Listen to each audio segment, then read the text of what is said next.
안녕하세요. 한국남자들의 동건입니다. 오늘 내용은 한국인이 알려주는 한국어를 쉽게 배우는 방법입니다.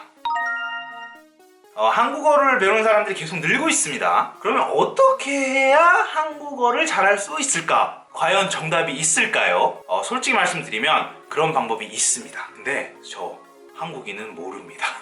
많은 사람들이 외국인한테 언어를 배우면 잘할 수 있을 거라는 착각을 합니다. 근데 그거는 굉장히 큰 착각이에요. 나 한국 친구한테 한국어 배웠어. 한국인 친구가 있는데 한국어를 가르쳐줬어. 한국에 살면서 한국어를 배웠어. 물론 다 맞는 말입니다.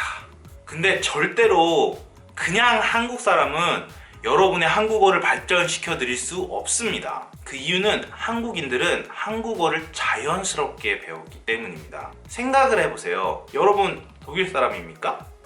프랑스 사람입니까? 러시아 사람입니까? 스페인 사람입니까? 멕시코 사람입니까? 당신은 어떻게 언어를 배웠나요? 원어민은 언어를 가르쳐 줄 수 없습니다. 원어민은 언어를 말할 수 있는 사람입니다. 이건 완전 다른 겁니다. 제가 예전에 러시아어를 잠깐 배웠었거든요.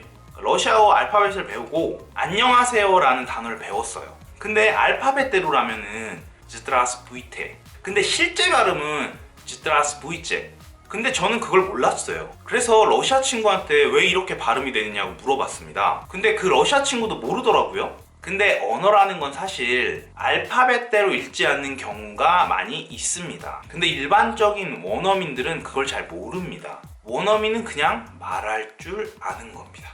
한국어도 마찬가지입니다. 한국어에서 what is it? 이라는 말은 뭐죠? 무엇인가요? 무엇이에요?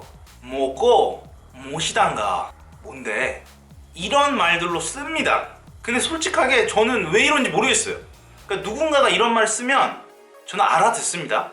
근데 왜 그런지 모르겠어요.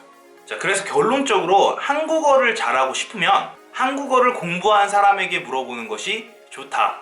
한국어를 공부한 미국 사람, 한국어를 공부한 프랑스 사람, 한국어를 공부한 러시아 사람, 이렇게 한국어를 공부한 외국인들한테 배우는 것도 굉장히 좋은 방법입니다. 한국에는 한국어 교사 자격증이 있습니다. 이런 자격증을 가진 사람한테 배우는 게 가장 좋아요. 그런 사람들은 더 쉽고 이해하기 쉽게 여러분들한테 한국어를 알려드릴 겁니다. 만약 당신이 한국어를 공부한 1년이 안 됐으면 당신이 한국 친구를 사귀더라도, 당신이 한국 남자친구를 사귀더라도 한국어가 늘지 않습니다.